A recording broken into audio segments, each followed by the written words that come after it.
grandmother died.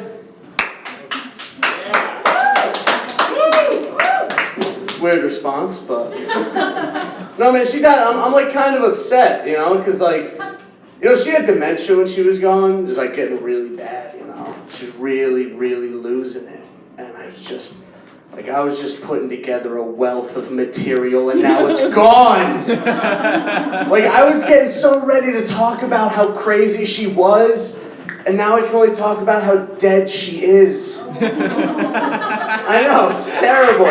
It sucks. She was really losing it. So me and my grandfather and her family, we decided to sell the house and move them into a little home so they could kind of focus. And she didn't want to say goodbye. So at the end, she really started to lose it. She was letting go of everything. And so we moved her into a home. And she was very upset. And we're like, no, don't worry. We're going to visit you. It's exactly the same. It's just a smaller place, no stairs. You have people here to take care of you. And then 3 days later, the whole world shut down, and we weren't allowed to visit her because there was a global pandemic, which she did not believe at all. And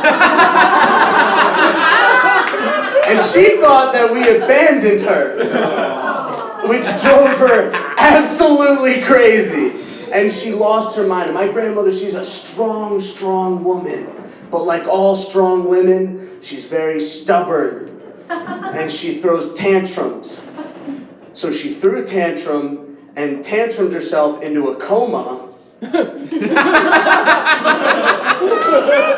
And was kind of in and out after that.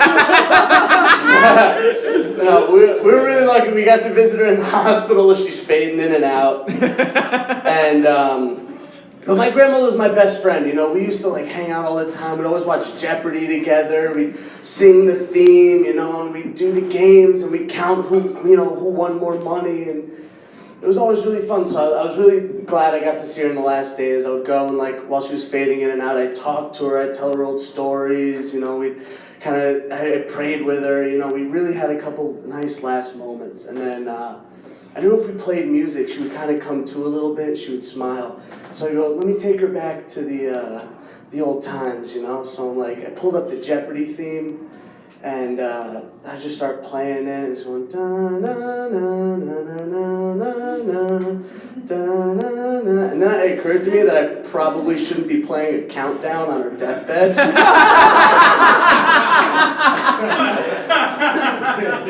So I make it to the end, and it goes dun dun dun dun dun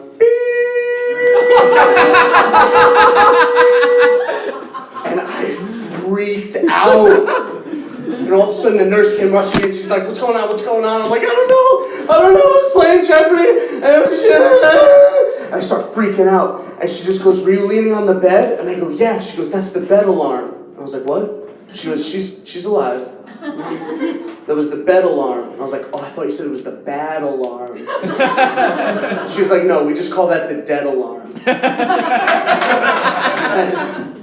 And I was like very relieved. So good news, I did not kill her, which is very important if my aunt asks. So keep that in mind. But no, she did end up dying, not by my hand, which was very good for me. That she died, it wasn't my fault. Not that she's dead. Obviously, I miss her, but no, it was sad.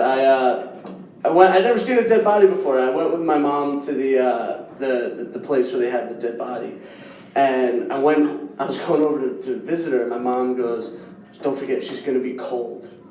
And I'm thinking, you know when you go over to your buddy's house and you're like a little late, and they're like, "Yo, we got pizza. It's on the counter. It's cold." They say cold, but they mean room temperature. They're comparing it to the temperature it was, and I'm thinking 98.6. She's probably like 65, 73, somewhere in that range. I touch her. She's ice cold. And I just go, "Ah! Ah!" And then I felt bad, so I was like, I'm gonna give it one more touch. And I just go, "Ah, I don't like it! I don't like it!" And that was the last moment I had with my grandmother.